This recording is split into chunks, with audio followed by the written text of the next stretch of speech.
Цаг агаарын эрсдэс урамсгалтай манай улсад газар тариалан эрхлэх нь бас нэгэн сорилт юм а. Ялангуяа цаг уурын өөрчлөлт газар тариалангийн салбарт хүнд цохилт болж байгааг салбарынхан хөндөж байна.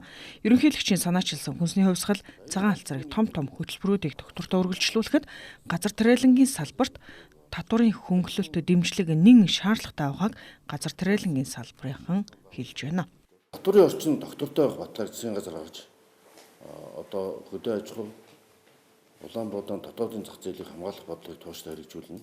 Хөдөө аж ахуйн корпорац багадаа 100 мянган тонн нөөц бүрдүүлэх өгч байна. Нодлон ган болцсон учраас нодон жил тариалсан талбайгаа ихэнх нь өөрийн шулгаа хийсэн. Энэ жил маш их урамштай.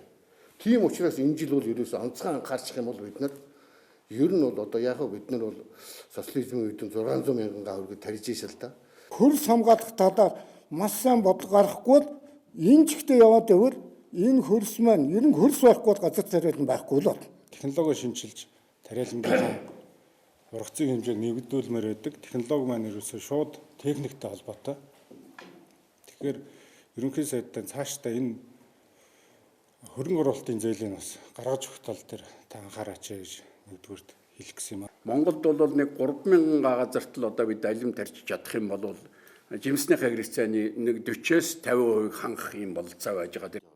За энэ онд улсын хэмжээнд 372.7 мянган гаад үр тариа, 16.4 мянган гаад төмөс, 18.3 мянган гаад хүнсний ногоо, 121.9 мянган гаад малын тижэл, 104.1 мянган гаад тосны ургамал, за нийтдээ 633.4 мянган гаад тариалалт хийхээр төлөвлөжээ.